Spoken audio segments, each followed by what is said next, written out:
Amém, obrigado, pastor. Olá, meus irmãos, boa noite. Que alegria estar com vocês aqui de novo, né? Quarta-feira, para mim é uma honra ver todos vocês aqui. Que Deus nessa noite Ele possa falar de uma maneira, continuar falando de uma maneira muito especial aos nossos corações. Tem alguém aqui hoje que não estava aqui ontem? Levanta a mão, deixa eu ver. Não estava? Quem não estava ontem? Uau, que bênção, que honra ter vocês aqui conosco no dia de hoje. Para nós é um privilégio, amém? Queridos, nós estamos falando da teologia bíblica do ser discípulo. Foi como eu falei ontem, talvez a maior dificuldade e certamente é uma necessidade que nós precisamos ter sobre compreender o que a Bíblia nos ensina, o que a Bíblia nos orienta sobre ser discípulo. Não há muita coisa escrita no Brasil, talvez você vai encontrar aí 3 ou 4 livros que fala exatamente sobre a teologia bíblica do ser discípulo. Então o conteúdo, o material que existe no Brasil é um material muito limitado, né? Então nós escrevemos este livro, que é a linguagem do o discípulo autêntico, tá? Esse livro foi escrito pensando nessa necessidade que a igreja brasileira tem de literatura e também de compreender a realidade bíblica do ser discípulo de Jesus. Então quero fazer aqui rapidamente um feedback sobre aquilo que nós compartilhamos ontem, para que possamos continuar hoje o assunto é bem amplo, tá bom? Como a idade já chegou, irmãos, não tem jeito, tem que usar o óculos.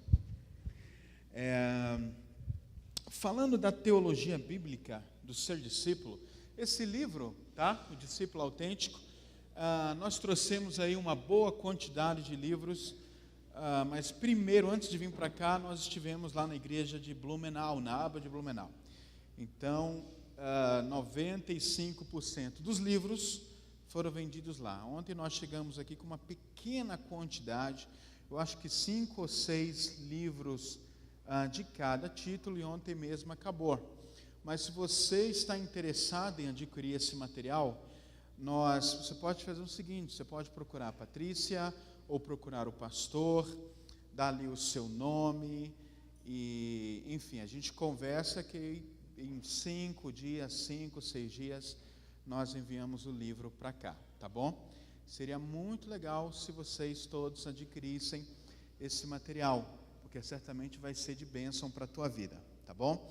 Então, queridos, ontem nós começamos a falar sobre a teologia bíblica do discipulado cristão, e nós falamos sobre a importância de ser e fazer discípulos, tá? O discipulado é a força do cristianismo.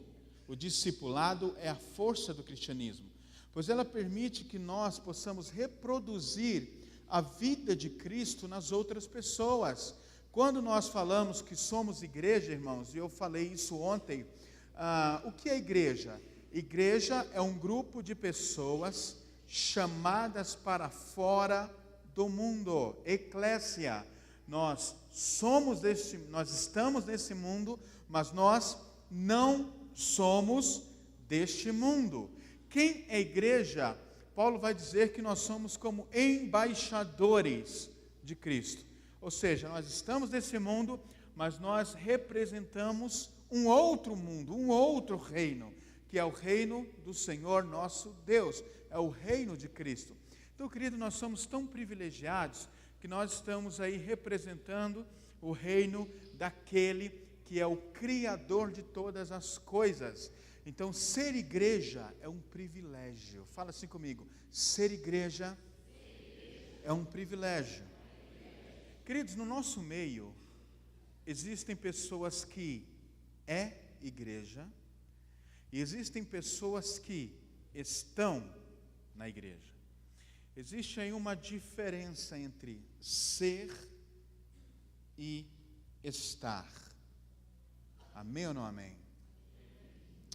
Eu gosto muito daquele exemplo de Mateus, capítulo 5, Marcos, capítulo 5, naquela experiência da mulher do fluxo de sangue. Você certamente ouviu inúmeras mensagens sobre isso. Mas é muito interessante nós observarmos que quando aquela mulher foi ao encontro de Jesus, ela sabia que se tão somente tocar nas vestes de Jesus, ela receberia o milagre que ela precisava. Só que no versículo 24 de Marcos capítulo 5, vai falar que quando Jesus respondeu a oração de Jairo e estava a caminho da casa de Jairo, havia uma grande multidão que seguia Jesus, comprimindo Jesus, apertando Jesus. E aquela mulher veio e tocou nas vestes de Jesus. Meus irmãos, nas mesmas vestes que a multidão estava tocando. Mas a virtude, o poder, não saiu para a multidão. O poder saiu para aquela mulher. E assim, irmãos, existem, e dentro dessa ideia nós podemos compreender mais ou menos a dinâmica da igreja que nós estamos vivendo hoje. Quem é a igreja? A unção de Cristo só flui para aquelas que caminham com Ele com um propósito. Mas tem muita gente que faz parte da multidão, que vê os milagres, que caminham junto com Cristo, mas não são seus discípulos, são apenas multidão. E nós temos que deixar de ser multidão para sermos discípulos de Jesus. O nosso objetivo é sermos cada vez mais semelhantes a Cristo. O objetivo da igreja, irmãos, é ser parecido com Cristo. Isso é ser igreja. Cristo, Ele veio, olha só que coisa interessante, foi isso que Ele falou lá em João capítulo 17, na oração que Ele fez acerca dos seus discípulos. Ele disse: Senhor, eu não peço que os tire desse mundo, mas os guarde, porque eles não são desse mundo, como eu também não sou. Então, quem é discípulo de Jesus está no mundo, tem relacionamentos desse mundo, tem negócios desse mundo, mas não pertence a este mundo.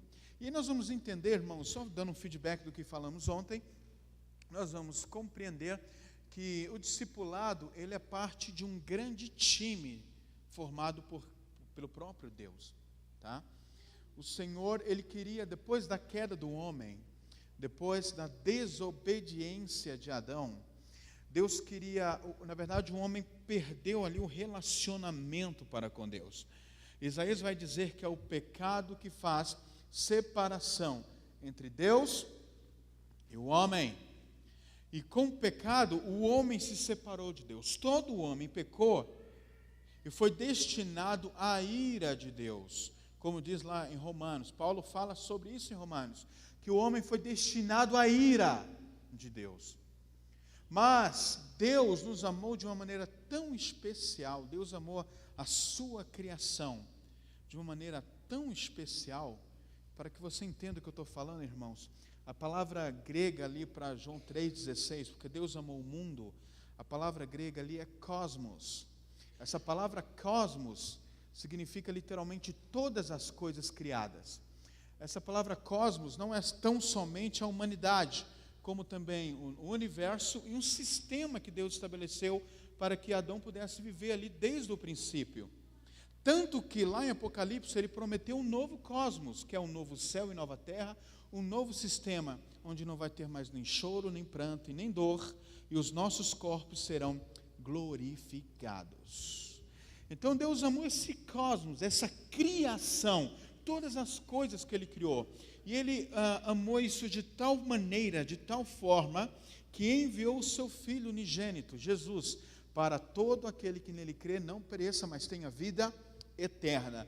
Então nós sabemos que Jesus, Ele veio pagar um preço, para que pudéssemos alcançar a graça. O que é a graça?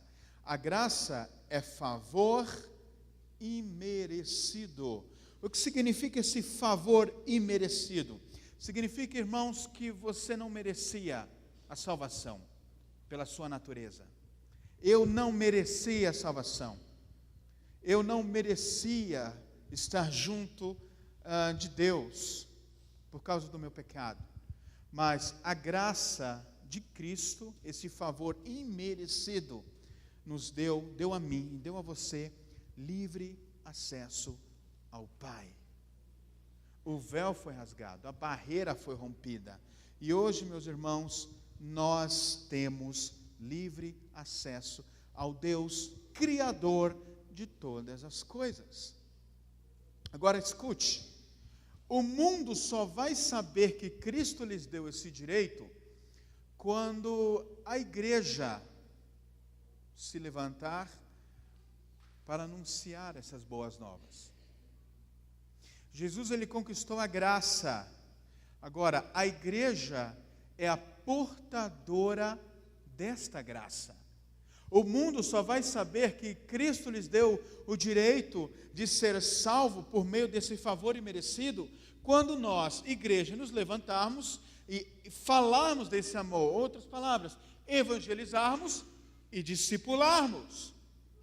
Então, o discipulado não é uma opção. O discipulado é parte de ser igreja. Se nós somos igreja, nós somos discipuladores. Eu volto a dizer, meus irmãos, a igreja só existe porque existe pecador. Fala assim comigo. A igreja só existe porque existe pecador. Deixa eu fazer uma reflexão com vocês. Jesus estava sentado, Mateus capítulo 10, estava sentado com alguns fariseus. Com alguns pecadores. E os fariseus, vendo aquilo, começaram a questionar. Está vendo? Jesus, o justo, o santo, o Filho de Deus, está sentado com pecadores. Jesus se levanta e responde àqueles fariseus. Olha só o que Jesus falou. Por acaso são os sãos que precisam de médicos? A Jesus, olhando para eles, disse: ide e aprendei. O que significa? Misericórdia quero e não sacrifício. Porque eu não vim para os justos, mas eu vim para os pecadores e levá-los ao arrependimento. Para que Jesus veio? Para os justos, para os sarados, mas para os pecadores e levá-los ao arrependimento. Nós vamos ver na Bíblia que Jesus vai vir para arrebatar a sua igreja nos ares. Esse arrebatamento, este sim, vai ser para arrebatar a sua igreja, ou seja, os justos. Mas neste instante, irmãos, nós estamos vivendo o contexto da primeira vinda de Jesus. Então a igreja só existe porque existem pecadores que precisam ser levados ao arrependimento e precisam ser formados, precisam ser trabalhados, discipulados, até que Cristo seja formado nelas. Isso é ser igreja, isso é ser discípulo de Jesus. Então, o discipulado, irmão, é necessário, porque o discipulado é a nossa parte nesse grande processo de redenção, liderado pela graça de Cristo, liderado por aquilo que Cristo conquistou por nós na cruz do Calvário. O nosso papel é apresentar ao mundo a graça de Cristo. Mas junto com isso vem o nosso grande amigo, nosso grande companheiro, o Espírito Santo de Deus. Antes eu expliquei isso aqui para vocês, fundamental a gente compreender isso daqui. Para quem não estava ontem, esse famoso texto aqui de Mateus capítulo 28, está escrito assim: ide e fazei discípulos em todas as nações. Essa aqui é esse texto em seu original, no grego, as mesmas palavras que Jesus pronunciou.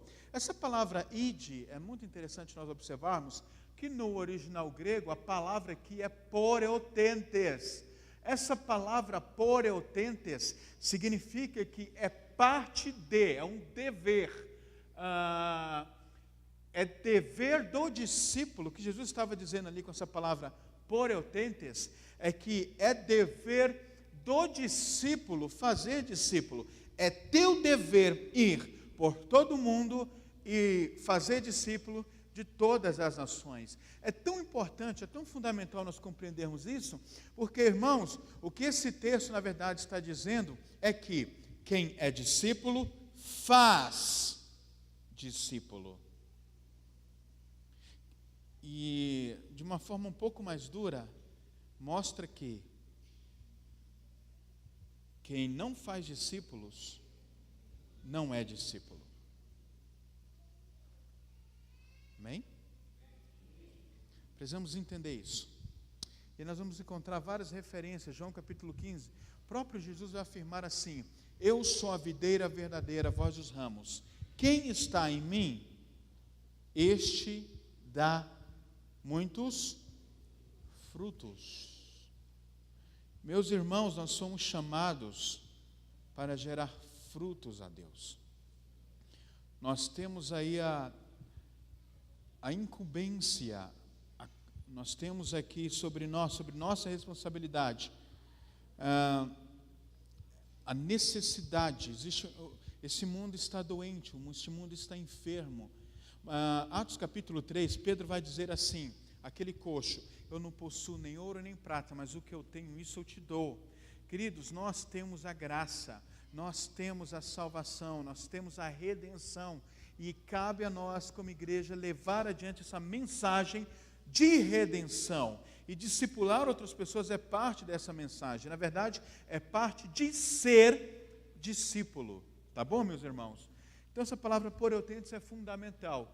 É o dever, é teu dever de discípulo fazer discípulos de todos os povos. Tá bom, meus irmãos? Falamos aí dessa frase de John Wesley, que foi muito interessante, né? Fala que o crescimento da igreja é consequência natural da conversão. Ou seja, quando você se converte, quando você entrega a sua vida a Cristo, você está entrando num processo de discipulado. Qual o objetivo do discipulado, irmão? É fazer com que você se torne literalmente uma nova criatura. E aí, meus irmãos, o crescimento da igreja se torna natural. Eu gosto da definição de Donald McGraven, que foi o que sistematizou aí os estudos lá no seminário Fuller de Pasadena. Ele sistematizou aí os estudos na área do crescimento de igrejas. E ele falou algo muito interessante. Ele fala que o crescimento de igrejas é muito mais do que ampliação do hall de membros. Na verdade, o crescimento de igrejas baseia-se no ato de esvaziar o inferno e povoar o céu por meio do discipulado. Guarda isso no teu coração. Crescimento de igrejas, irmãos, é o ato de esvaziar o inferno e povoar o céu por meio do discipulado. Guarda isso, queridos. Então, John Wesley compartilhou sobre isso e nós chegamos à conclusão que o discipulado é a poderosa ferramenta de crescimento da igreja. Tá bom, irmãos? Aí está falando sobre o Dr. Daniel Hood, né, que ocupa hoje uma importante cadeira lá no seminário Fuller, onde ele compartilhou que transformar membros em discípulos é uma ferramenta fundamental para igrejas que crescem de forma saudável, tá bom? Isso aqui é muito legal a gente observar. Eu fiz essa pergunta ontem e fica aí a reflexão para aqueles que não estiveram aqui ontem, sobre quem é a pessoa mais importante na igreja. Nós temos a tendência de imaginar que são os nossos líderes, quando na verdade só existe a liderança para um propósito. Qual o propósito? Levar pecadores ao arrependimento. Por mais preparado que for, ou que sejam os nossos líderes, se ele não consegue levar pecadores ao arrependimento, seu ministério é fracassado. Porque o objetivo do ministério cristão é levar pessoas a se tornar igreja. Amém ou não amém? Então, dentro desse prisma, a pessoa mais importante é aquela que acaba de chegar na igreja. Falei aqui sobre o processo de crescimento por meio do discipulado, né? Como eu falei ontem, você está aqui, você é resultado desse discipulado eficaz que Jesus fez com os 12. Se o discipulado de Cristo não fosse tão eficaz, você não estaria aqui. Irmãos, você é resposta dos discípulos de Jesus. Então, tudo começou com aqueles 12, tá? Depois nós vamos ver 70 discípulos, depois nós vamos ver 120 discípulos, lá em Atos capítulo 1, vamos ver os 3.000 batizados em uma só pregação, em Atos capítulo 2, nós vamos ver 5.000 convertidos, e aí a igreja continua crescendo.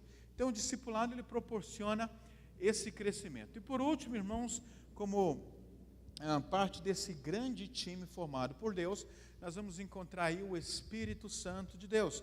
É aquele que convence o homem do pecado, da justiça e do juízo. Como Paulo afirmou, ninguém pode dizer que Jesus Cristo é o Senhor, senão pelo Espírito Santo de Deus. No livro A Linguagem do Crescimento Ministerial, eu compartilho uma experiência de um homem de Deus chamado R.L. Stigan. Não sei quantos de vocês aqui puderam comprar os 5 livros que restaram ali sobre a linguagem do crescimento ministerial.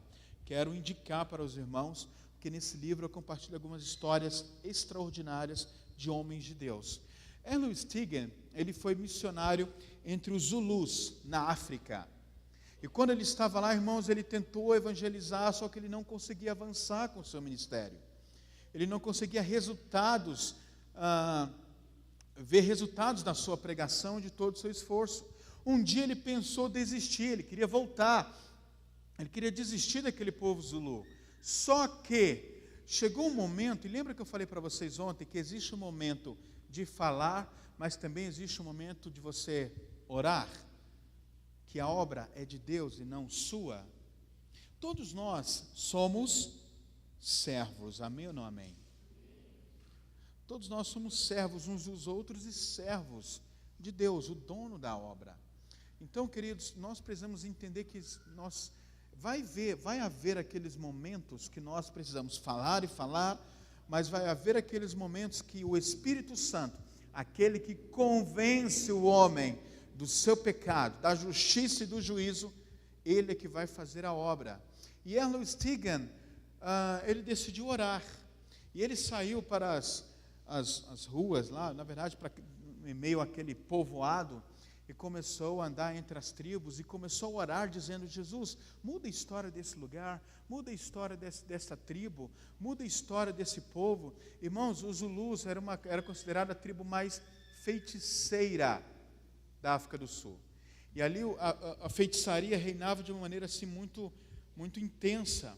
Um dia, R.L. Stigan estava na sua casa, na verdade, em uma das cabanas onde ele estava, quando de repente na porta, a principal feiticeira, tá? A líder dos feiticeiros dos Zulus, estava na porta dele, possessa por espíritos malignos, cheia de demônios. Ele olha para aquela mulher e ela olha fixamente para ele, e os demônios começaram a falar pela boca daquela mulher, dizendo: escute, nós viemos aqui, demônios falando, tá, irmãos? Nós viemos aqui porque nós não suportamos mais o fogo que está sobre essa cidade. Aqueles demônios, aquela mulher foi liberta, os demônios saíram, e lá fora, ele olhou para fora, estavam todos os feiticeiros daquela tribo, cada um foram sendo libertos automaticamente. E hoje, irmãos, eu tenho todo esse slide num outro PowerPoint, mas quem sabe numa outra oportunidade eu mostro esse processo de tudo que aconteceu lá na tribo dos Zulus. Hoje, os Zulus é a tribo mais evangelizada de toda a África, e nesse mesmo lugar, R.L. Stigan estabeleceu uma congregação que hoje fazem parte 10.000 membros. Esse é o trabalho do Espírito Santo. É isso que o Espírito Santo de Deus faz. Então, meus irmãos, nós precisamos, cada um fazendo o seu trabalho, cada um fazendo a sua parte. Nós pregamos, Cristo pagou o preço, nós anunciamos que o preço foi pago, mas é o Espírito que convence o homem. Então, irmão, esse é um time mega poderoso. Eu quero chamar a atenção sobre o que eu falei ontem de Atos 1:8. Recebereis o poder, ao descer sobre vós o Espírito Santo, sereis minhas testemunhas em Jerusalém, Judeia, Samaria e até os confins da terra. Não esqueçam que a palavra testemunha aí, na verdade, o grego é mártire. Mártire é um grupo de pessoas, ou na verdade, mártire é alguém que está disposto a morrer por uma causa. Isso nos leva a uma compreensão muito séria. Nós chegamos aqui nos cultos de domingo à noite, levantamos as nossas mãos e clamamos dizendo: Senhor, enche-me do teu Espírito, enche-me, enche-me, enche-me. O que Deus faz? Nos enche. Agora nós nos esquecemos, irmãos, que quanto mais lhe é dado, mais lhe é cobrado. E acredite, meu irmão, o Espírito Santo não está na tua vida somente para fazer morada. Ele tem uma casa maravilhosa, ele é o Espírito de Deus. O único propósito do Espírito Santo na tua vida é te usar. Você não é cheio para se sentir bem. Você não é cheio do Espírito Santo para você ter uma experiência. Você não é cheio do Espírito Santo para que lágrimas corram dos teus olhos e você se emocione. Você é cheio do Espírito Santo para se tornar um mártire.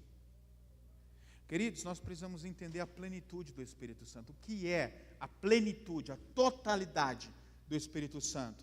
É quando, em primeiro lugar, ele nos convence da nossa condição de pecador e a necessidade de nos achegarmos a Cristo.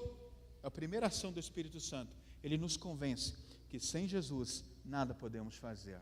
O segundo trabalho do Espírito Santo é justamente nos tornar seus mártires, ou seja, discípulos cada vez mais semelhantes a Cristo. Assim como Cristo foi um grande mártir, nós, seus discípulos, temos que viver como mártires, disposto a morrer por uma causa.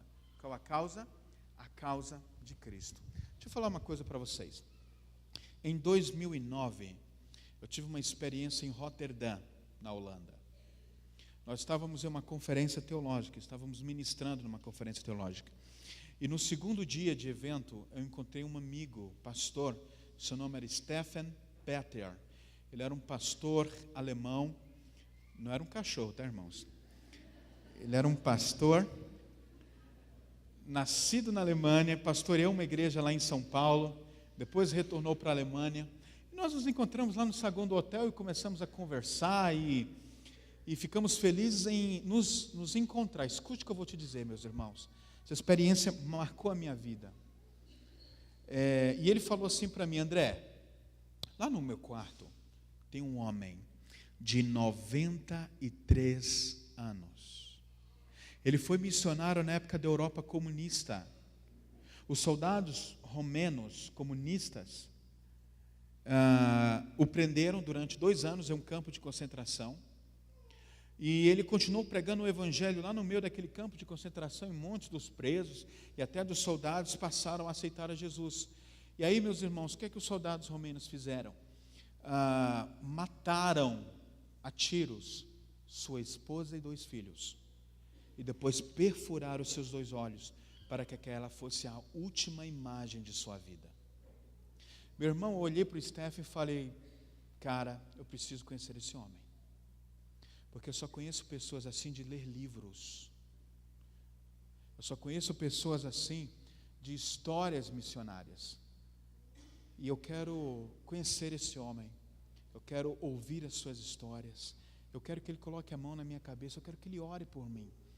Eu quero aproveitar o meu tempo para ouvir esse homem, que é um mártir vivo. Meus irmãos, fomos ao quarto do Stefan. Quando o Stefan abre a porta do quarto, queridos, a primeira imagem que eu vejo, meus irmãos, era aquele homem de joelhos, com o rosto no chão. Ele estava orando ao Senhor. Eu entrei no quarto, esperando ele acabar de orar, e ele não terminava de orar. Foi a primeira vez que eu estava torcendo para alguém acabar de orar. Só que ele não terminava a oração, meus irmãos. Eu disse: Stephen, eu vou para o meu quarto, daqui um pouco eu volto. Aí você me apresenta esse homem de Deus. Eu fui para o meu quarto, irmão, queridos, 2 horas depois, eu retorno ao quarto do Stephen.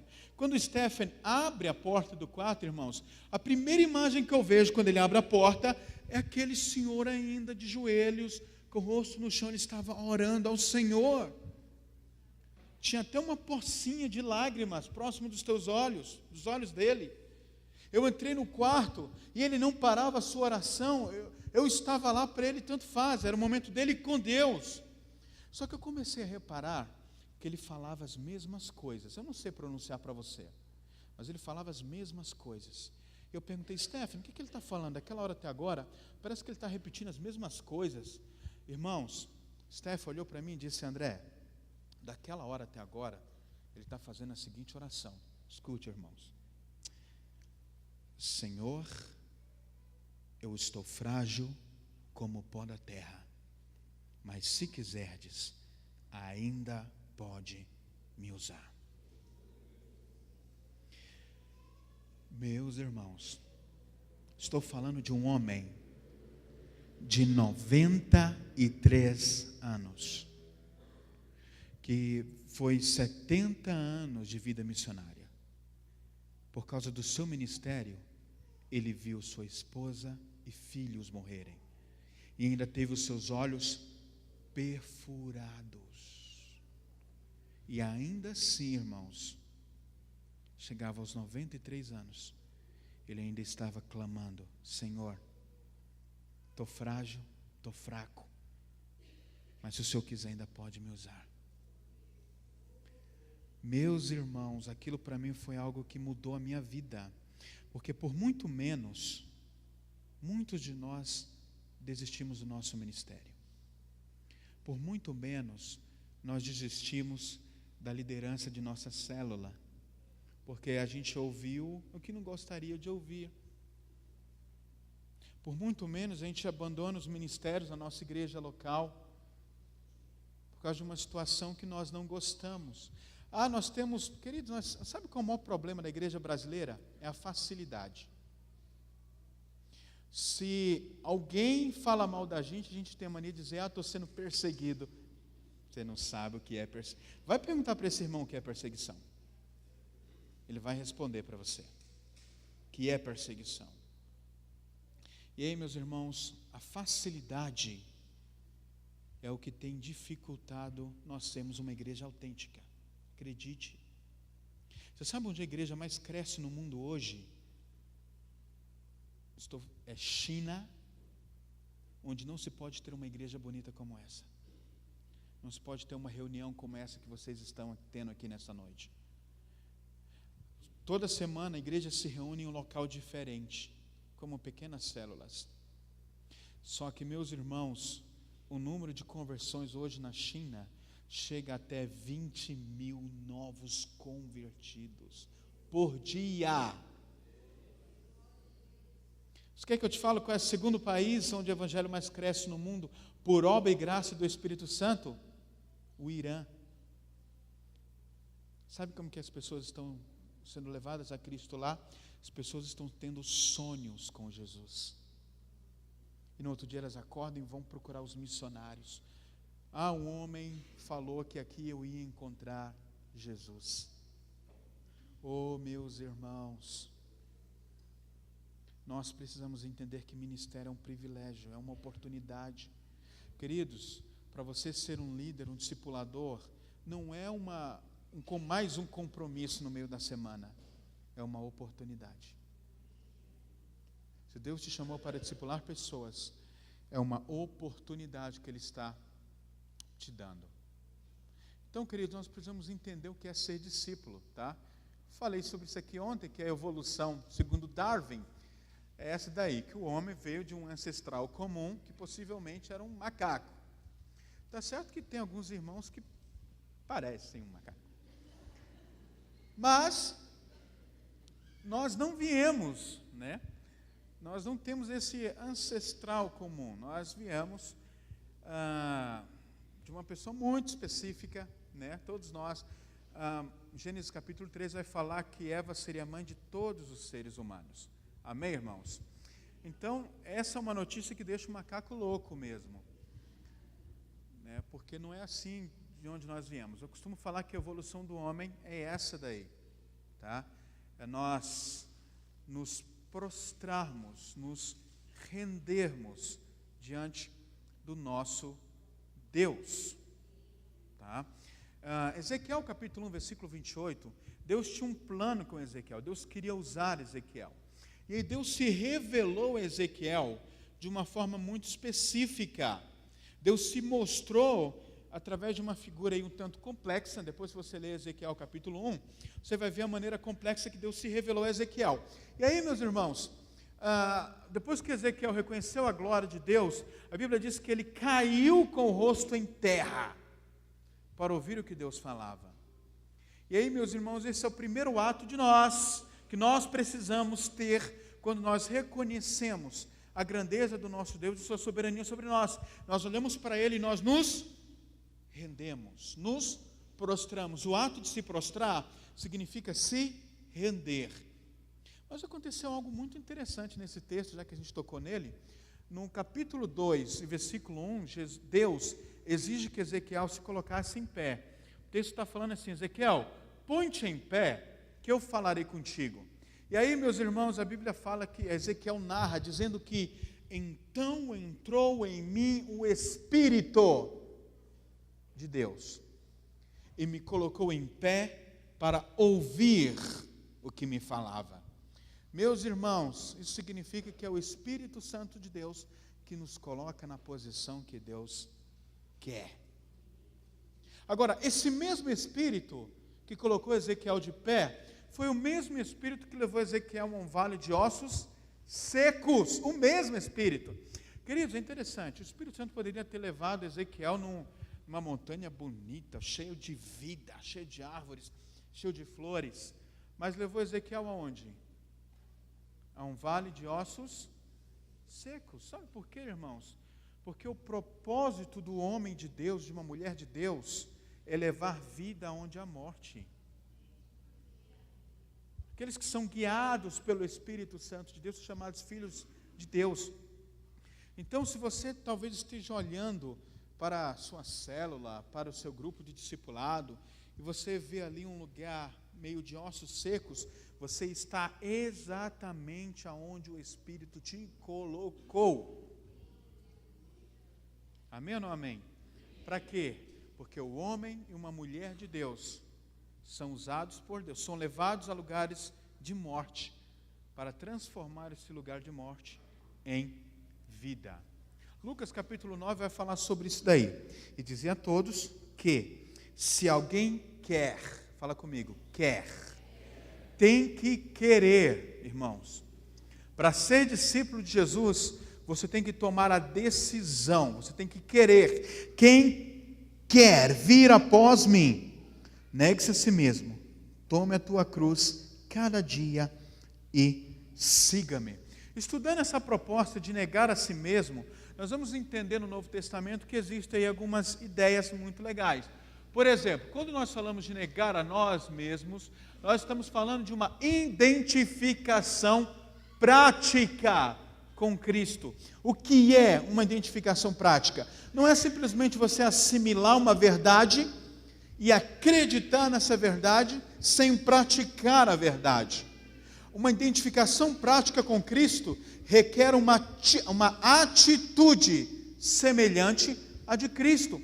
Paulo vai falar lá em Gálatas, capítulo 2, versículo 20, que já estou crucificado com Cristo, agora não vivo mais eu, mas Cristo vive em mim. E a vida que eu vivo agora, vivo para a glória do Filho de Deus. O discípulo de Jesus, que nega a si mesmo e tem uma identificação prática com Cristo, vive para a glória do Filho de Deus. É bíblico? Amém ou não amém? E aí, nesses campos missionários é que nós vemos aí essa realidade dessa identificação prática com Cristo. Segundo, esse negar a si mesmo é demonstrado pelo amor ao corpo de Cristo, pelo amor ao corpo. Eu vou te dar um exemplo aqui sobre o amor ao corpo de Cristo. Queridos, Atos capítulo 16 vai compartilhar uma experiência onde Paulo estava pregando e havia uma grande multidão que seguia a Paulo. Amém ou não amém? No meio daquela multidão havia uma mulher com o espírito de adivinhação, ou seja, com um demônio. E é interessante a gente observar, irmãos, que aquela mulher possessa falava uma coisa muito interessante, que todo pregador, que toda pessoa, que todo líder gosta de ouvir. Aquele demônio falava assim: estes homens, se referindo a Paulo e Silas, são servos do Deus Altíssimo. E a palavra que sai da boca deles é a palavra de vida. Meu irmão, quem disse isso? O diabo. Só abrir um parênteses aqui. Eu acredito que a ferramenta mais eficaz do diabo para derrubar um homem, uma mulher de Deus, um líder, é levantando o seu ego. Porque enquanto Jesus nos ensina a nos inclinar diante dele, Satanás tenta nos ensinar a nos erguermos diante dele. Fica aí uma reflexão. Agora, o fato é que aquela mulher, a Bíblia diz que Paulo, já irritado com a situação, foi até aquela mulher e expulsou aquele espírito de adivinhação, aquele demônio. Resultado, irmãos, a Bíblia falou que os donos daquela mulher agarraram a Paulo e Silas, levaram para a presença das autoridades e lá mentiram contra eles, rasgaram as suas roupas, bateram neles e lançaram numa prisão, no cárcere inferior. A pergunta é: quem expulsou o demônio? Paulo. Quem expulsou o demônio? Paulo. Agora, na hora da mentira, da vergonha em praça pública, dos açoites e da prisão, quem estava com ele? Silas. Silas não olhou para Paulo e falou: está vendo, por que você foi expulsar o demônio? Se vira. Sabe por que Silas não falou isso, irmãos? Porque o discípulo autêntico, ele não se isenta dos desafios ou dos problemas de seu líder. Acho que você não entendeu o que eu disse agora. Silas não se isentou das consequências resultantes da atitude de Paulo. Silas passou por todo aquele processo de vergonha, de dor, de mentira e de injustiça ao serem lançados no cárcere inferior. Ele não se isentou dos problemas de seu líder. Isso é lealdade, irmãos. Lealdade é algo que nós precisamos viver na igreja no nosso tempo. Lealdade. Agora, por volta da meia-noite, enquanto eles oravam e cantaram louvores a Deus, houve um tamanho terremoto que sacudiu os alicerces da prisão. A Bíblia fala que quebraram-se todas as cadeias e abriram-se todas as portas. Isso significa, irmãos, que se você for um discípulo leal dos seus líderes, dos seus discipuladores, se vocês passarem pelos problemas e desafios dos seus líderes, queridos, quando a glória de Deus se revelar na vida deles, vocês também irão participar. Que essa mentalidade esteja no teu coração. Agora, esse negar a si mesmo está fundamentalmente ligado a esta realidade, irmãos, demonstrada pelo amor ao corpo. 1 João 3,16 está escrito assim: assim como Cristo deu a vida por nós, nós precisamos dar a vida uns pelos outros. Olha só que legal. Sabe o que é isso? Ser discípulos. Se isso daqui ainda não entrou no teu coração, irmão, você precisa entender o que é ser discípulo. Sabe qual o problema? É que nós temos formado discípulos para serem bons membros. Não é essa a proposta. Nós não fazemos discípulos para que eles se adequem a uma visão. Nós fazemos discípulos de pessoas semelhantes a Cristo. Porque somente alguém semelhante a Cristo vai levar uma visão de forma saudável. Vai conduzir uma visão, aquilo que eu falei ontem, existem princípios e métodos. Qual é o nosso princípio? Ser igual a Cristo, ser separado, ser igreja. E o método, ele direciona o princípio. Então, o nosso objetivo, em primeiro lugar, é formar Cristo na vida das pessoas. Amém ou não amém? E uma vez que Cristo está formado na vida dessas pessoas, eles passam a ser direcionados pelos métodos. Então, negar a si mesmo também é um entendimento claro sobre a importância da obra de Cristo. Eu gosto muito do que Paulo disse aqui em Atos capítulo 20, versículo 24. Lá ele vai dizer assim: não tenho a minha vida por preciosa por mim mesmo, se tão somente completar o ministério que o Senhor Jesus me confiou. Deixa eu falar uma coisa para vocês. O ex-presidente Fernando Henrique Cardoso, no seu aniversário de 81 anos de idade, ele deu uma entrevista para a revista Veja. Nessa entrevista ele falou assim: eu fui presidente do Brasil por 2 vezes, fui ministro por algumas ocasiões, minhas palestras são requisitadas por políticos, empresários do mundo inteiro, eu sou um intelectual mundialmente conhecido, os meus livros são best-sellers, sou um empresário muito bem sucedido, mas chego aos meus 81 anos e eu ainda não sei o sentido da minha vida. Sabe por quê, irmãos? Porque só Jesus é que dá sentido na vida de alguém. E aí tem muitas pessoas se perdendo, tem gente invertendo a situação, achando que...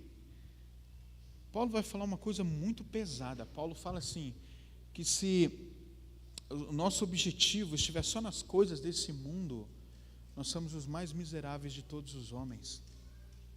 Então, irmãos, só Jesus pode dar um sentido para a nossa vida. Por isso que Paulo vai e fala: não tenho minha vida por preciosa para mim mesmo, se tão somente completar aquilo que Jesus me entregou. Então, irmãos, negar a si mesmo nos leva a um entendimento claro sobre a importância da obra de Cristo. Agora, o que é tomar a nossa cruz dia após dia? Em primeiro lugar, é colocar Jesus no centro.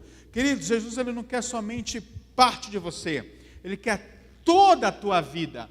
Ele quer, eu costumo falar, irmãos, você sabe que se você quiser, você pode ter um grande companheiro em tudo que você fizer? Deixa eu te dizer, o meu e o teu Deus, Ele quer andar contigo, Ele quer ir contigo para o seu trabalho, Ele quer trabalhar com você. Olha que legal. Ele quer ir para a sua faculdade com você. Ele quer dormir e acordar com você. Sabe as suas férias de família? Sabe aqueles passeios de domingo à tarde? Deus quer ir com você. Relacionamento. Então, Ele precisa ser o centro de todas as coisas. Tá? Tomar a nossa cruz dia a dia nos faz ser servos mais dedicados à igreja. Não existe ministério fora do corpo. Foi como eu falei ontem, irmãos. Nós somos membros do corpo de Cristo. Tá bom? E como membros, não tem como nós vivemos fora do corpo, fora da comunhão. Queridos, não cai na ideia desse grupo dos desigrejados. Foi o que eu falei ontem, nós não somos próteses.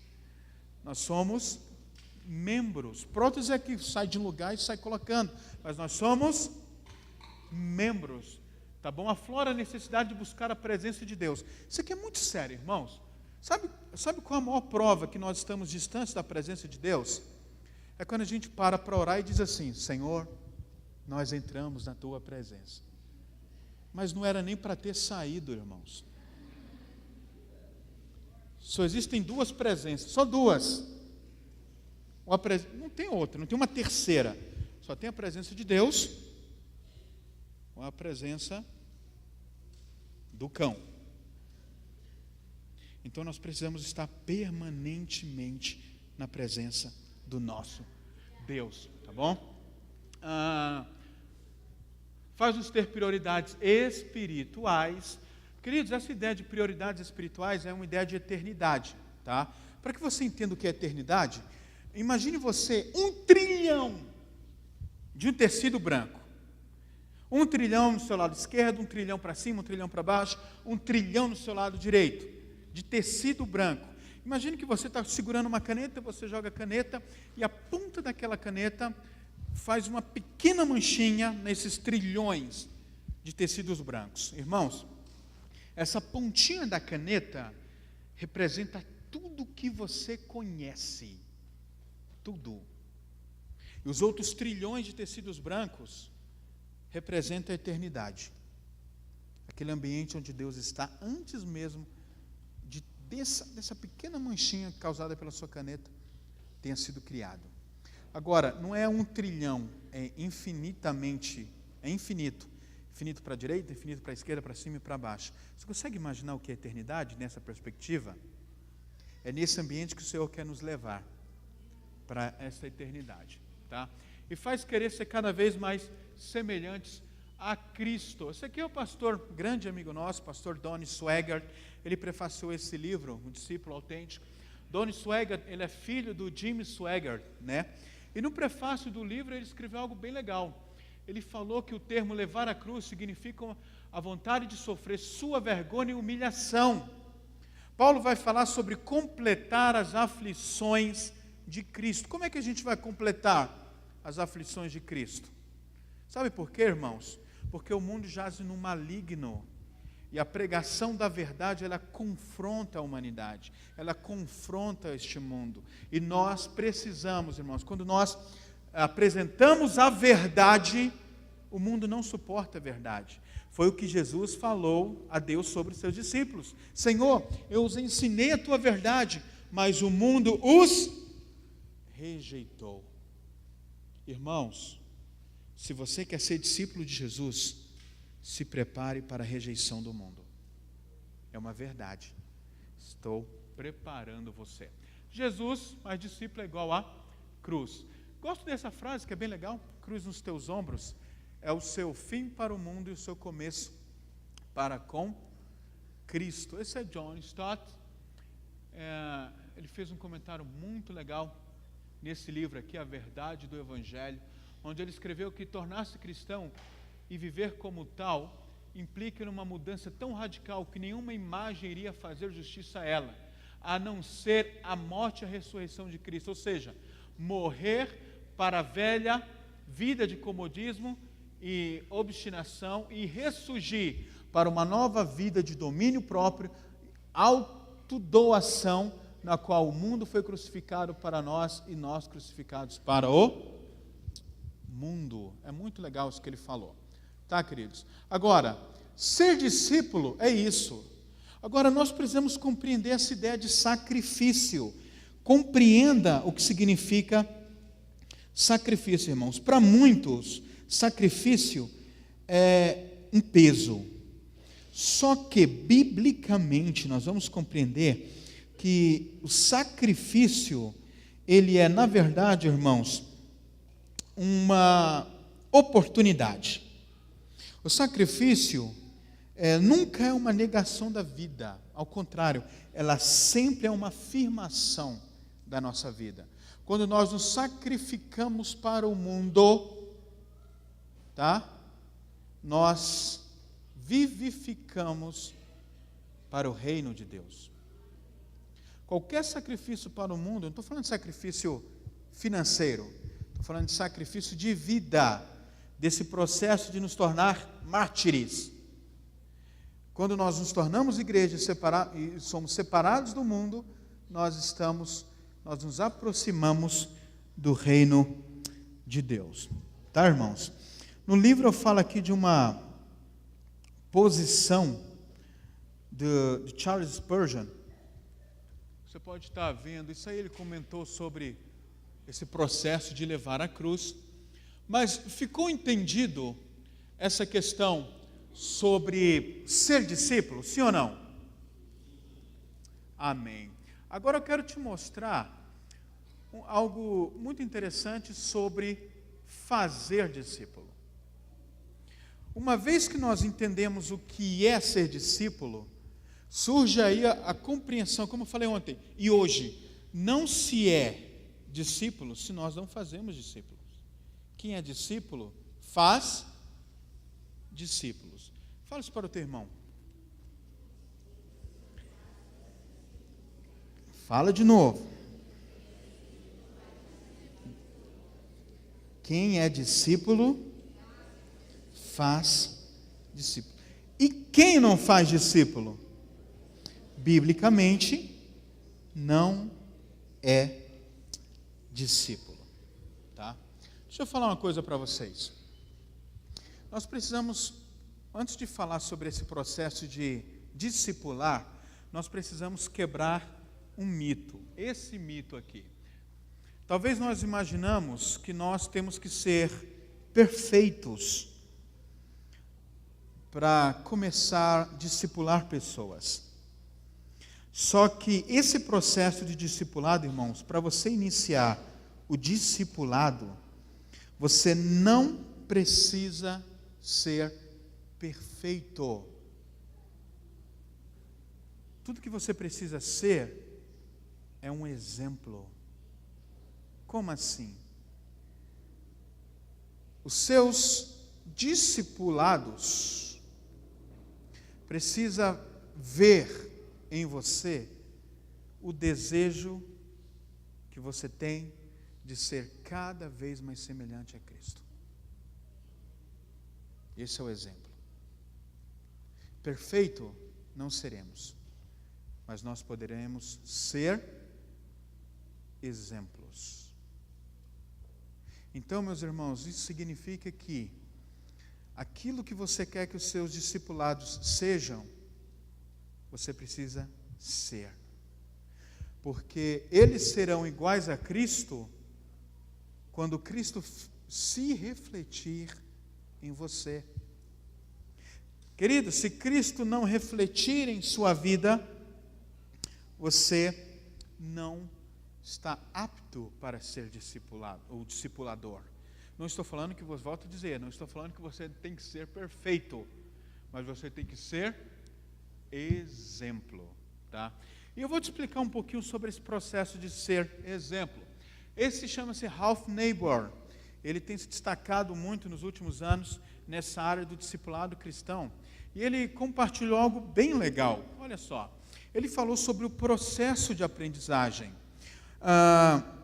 Ele fala que nós aprendemos, nós guardamos 10% do que lemos, 20% do que ouvimos, 30% do que vemos, 50% do que vemos e ouvimos, 70% do que discutimos, 80% do que experimentamos e 95% do que ensinamos.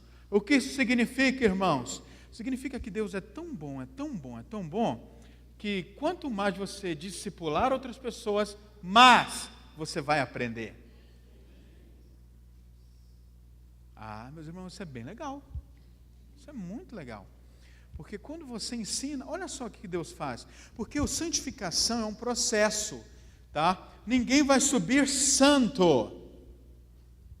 Escute. Os nossos corpos serão os nossos corpos serão incorruptíveis, segundo a Bíblia fala assim, que quando nós subiremos, assim como Ele é, nós veremos e seremos como Ele. Então, nossos corpos passarão a ser glorificados, mas nesse momento estamos nesse processo de santificação. Então, meus irmãos, Deus é tão bom, e está aí mais um motivo para você discipular pessoas. Você quer ser igual a Cristo? Ensine outras pessoas a ser igual a Cristo. Queridos, nisso a gente vê a perfeição. Deus é tão bom. Deus é muito bom. Porque Ele nos permite que venhamos crescer na medida em que nós ensinamos. Tá bom? Ralph Neighbour também vai falar de uma maneira muito específica sobre o que é discipular. Em primeiro lugar, significa manter um relacionamento onde há transferência de valores. Quem aqui é nova criatura? Se você é nova criatura em Cristo, é porque você assimilou a verdade que Jesus morreu por nós, sendo nós ainda pecadores, Ele nos comprou com o seu sangue e agora nós somos libertos, nós temos livre acesso ao Pai. E junto com isso surge a necessidade de levar adiante essa mensagem. Meu irmão, isso significa que esses novos valores que nós recebemos como nova criatura, esses novos valores, eles vão moldar a nossa vida. Queridos, a nossa vida passa a ser moldada, o nosso estilo de vida passa a ser transformado, passa a viver conforme Cristo. E aí os nossos valores passam a mudar, a ser semelhantes a Cristo. E aí, no discipulado, essa transferência de valores ocorre. Então, aquilo que nós vivemos, aquilo que nós acreditamos, aquilo que nós somos, é transferido. Então, quando a gente fala do discipulado, a gente fala, em primeiro lugar, de um relacionamento que proporciona a transferência de valores. Tá? Eu já estou concluindo, tá bom, irmãos? Amém? Segundo, é transferir atitudes, habilidades e objetivos. Isso aí está fundamentalmente ligado ao treinamento, aquilo que nós recebemos de capacitação, nós também transmitimos essa capacitação. Terceiro, discipular é o exercício de fortalecer os seguidores de Cristo. E aí nós vamos lembrar que o discipulado é uma atividade feita novamente em grupo. Primeiro, Jesus é aquele que edifica, é aquele que promove. Jesus é aquele que vai trazer eficácia ao discipulado. Sem Jesus, não há eficácia no discipulado cristão. Então, em primeiro lugar, Jesus trabalhando na vida do discípulo e do discipulador. Segundo, o próprio discipulador, que é alguém que deseja ser um imitador de Cristo, e o discípulo, que é alguém que deseja ser imitador de Cristo, e o discipulador, que é alguém que se compromete a cuidar, ensinar, fortalecer uma pessoa até que Cristo seja formada nela. Fala comigo, até que Cristo seja formada nela. É importante também, irmão, a gente assimilar essas 4 fases do discipulado. Que tudo começa, em primeiro lugar, com a familiarização entre o discipulador e o discípulo. Irmãos, discipulado é relacionamento. Amém? Deixa eu te falar uma coisa. Tira da sua mente que discipulado é um sistema. Discipulado é relacionamento. Atos capítulo 2 vai falar assim, que a igreja perseverava na comunhão, ou seja, no relacionamento. Essa palavra comunhão no grego é koinonia. Infelizmente no português, o máximo que nós podemos chegar nesse termo de koinonia é comunhão. Mas se fôssemos na prática, na totalidade do que essa palavra koinonia quer dizer, queridos, significa uma espécie de comunhão promovida pelo Espírito Santo para um objetivo. Isso é koinonia. Na prática, isso que significa koinonia. Não é mais do que comunhão, é algo promovido pelo Espírito de Deus para um objetivo. Então, irmãos, relacionamento é a base do discipulado. Tá bom, queridos? Você pode até programar a sua agenda para fazer o discipulado. Mas a base de tudo isso é o relacionamento, é a confiança. É você permitir que o discípulo conheça a sua vida ao passo que você conheça a vida dele. Amém ou não amém? É um relacionamento de corpo. Lembre-se dessa ideia de corpo. A segunda fase é a questão dos conflitos de valores, prioridades e práticas. Queridos, essa fase dos conflitos de valores é uma fase onde você precisa do Espírito Santo para te ajudar. Por quê? Porque você começa a confrontar o que a outra pessoa, no caso de um novo convertido, aquilo que a outra pessoa sempre acreditou, e agora ela vai estar numa fase, num processo de um novo nascimento. Isso daí, meus irmãos, é um processo que, lembre-se, é o Espírito que convence. Deixa eu te falar uma coisa. Faça do Espírito Santo o teu companheiro no discipulado. Não olha para ele como alguém distante de você. Olha para ele como alguém que trabalha com você. Você fala, você ensina a verdade, o Espírito convence. Trabalha junto com o Espírito. Tem a fase da comunhão e do amor. Irmão, deixa eu te falar essa fase da comunhão e do amor. Você sabe o que é graça? O que é graça? Favor imerecido.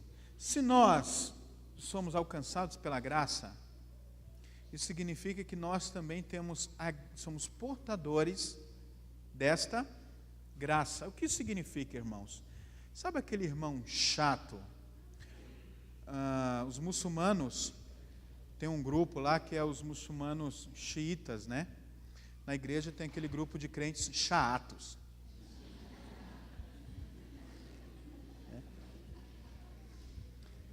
E sabe esses irmãos chatos?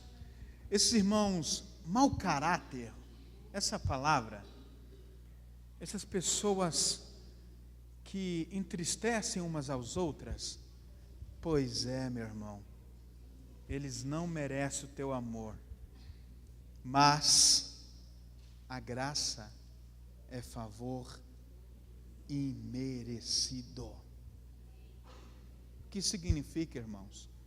Aparentemente eles não mereciam, mas a graça de Cristo na tua vida faz com que eles mereçam. E aí, queridos, até que Cristo seja formado neles, ame, ore, abençoe e ensine a eles. Queridos, o que nós precisamos entender é que pecado, ele precisa ser tratado como pecado, não tem jeito. Pecado é tratado como pecado, tem que tratar o pecado até que ele seja aniquilado da vida do pecador. Agora, o pecador ele precisa de cuidados. E a gente não pode perder um cristão, uma pessoa, por causa da mentira, por exemplo, ou por causa do mau caratismo. Nós precisamos levá-lo ao arrependimento. Esse é o conceito. Isso é graça. Sabe aquele irmão que te machucou, que te feriu, que falou como mal de você, que você esperava uma coisa e veio outra dele? Meus irmãos, exerça a graça, esse favor imerecido. Por quê? Porque o objetivo do discipulado é sermos iguais a Cristo. Exerça a graça. Você também não merecia, mas a graça te alcançou. Amém, irmãos? E a quarta fase do discipulado é o trabalho em conjunto entre o discipulador e o discípulo para alcançar outros para Cristo. Nós temos que fazer discípulos que fazem novos discípulos. Meus irmãos, diferente de ontem, a ideia desse momento é te gerar uma conscientização sobre, além de ser discípulo, discipular de uma forma inteligente. Qual é a forma inteligente de discipular pessoas? Trabalhando em conjunto com o Espírito.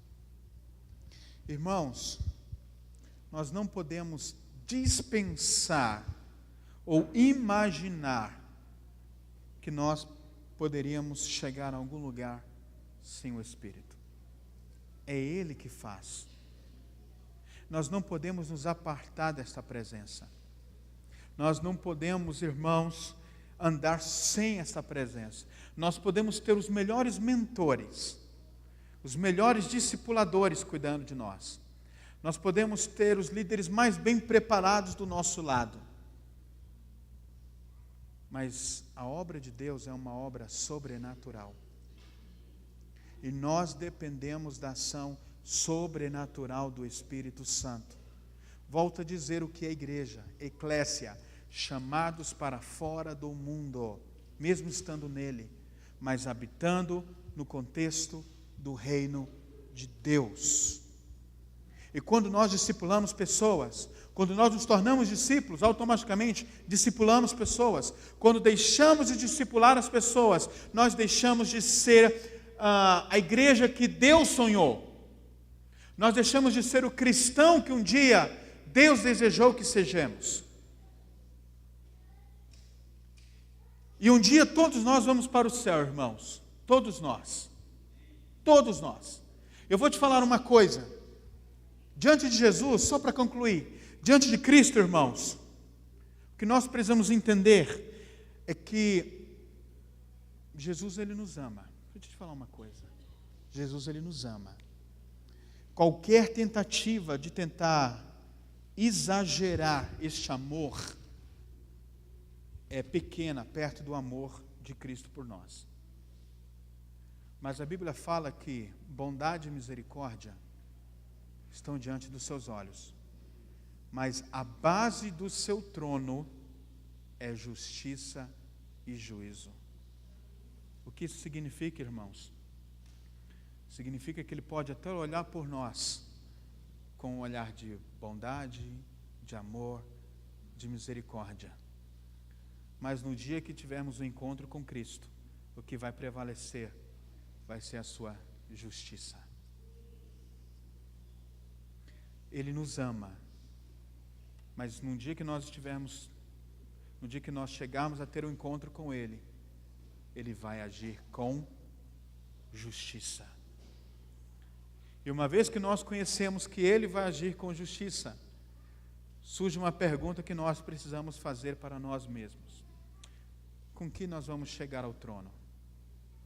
O que vai estar nas nossas mãos? Posso ver aqui nessa igreja pessoas com uma geração de discípulos para a glória de Deus. Mas isso vai depender, nós ficamos muito empolgados quando nós lemos aquele texto de Marcos, que diz: estes sinais seguirão os que crer. Em meu nome expulsarão demônios, falarão novas línguas, pegarão em serpentes, e nada vos fará dano algum. A gente vibra com esse texto. Só que nós nos esquecemos, irmãos, que para seguir, temos que estar em movimento. Não se segue o que fica parado. Se você está parado, nada vai acontecer. Que possamos ter essa consciência no nosso coração. E que a glória de Deus, irmãos, se revele na tua vida. Queridos, existe uma expectativa sobre você. Os céus estão com expectativas em relação à tua vida, em relação ao teu ministério. Nós que somos igrejas, nós que somos líderes, nós que somos discípulos e discipuladores, os céus estão com expectativa. O Espírito Santo está aqui para te usar. Os anjos estão com expectativa para servir a sua igreja. Que nós, irmãos, sejamos melhores discípulos e melhores discipuladores, para que sejamos uma igreja autêntica, uma igreja viva, que glorifica a Deus em tudo que nós temos, em tudo que nós somos, em tudo que nós sonhamos ser e ter. Que Deus seja glorificado na tua vida, meu irmão. Que Deus seja glorificado na tua família. Eu quero ministrar sobre a tua vida hoje, irmãos, que a tua vida vai ser um referencial, que a tua vida, irmãos, vai ser um modelo para esta cidade. Irmãos, as pessoas vão olhar para você e vão ver Cristo em você. As pessoas vão olhar para a tua família e tua família vai ser um referencial para esta cidade. As pessoas vão querer ser igual a você, porque Cristo está em você, porque a glória de Deus está em você. Deus é visto em você. Aleluia!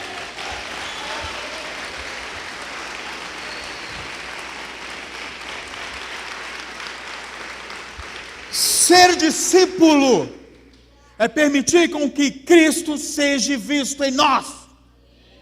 Como David Livingstone, um dia ele disse que nós precisamos pregar a palavra, se necessário, falar. Porque o maior exemplo somos nós. Volto a dizer, nós não precisamos ser perfeitos. Precisamos ser exemplos. Para que possamos ser grandes discípulos e grandes discipuladores. Vamos orar ao Senhor. Pode ficar em pé, por favor.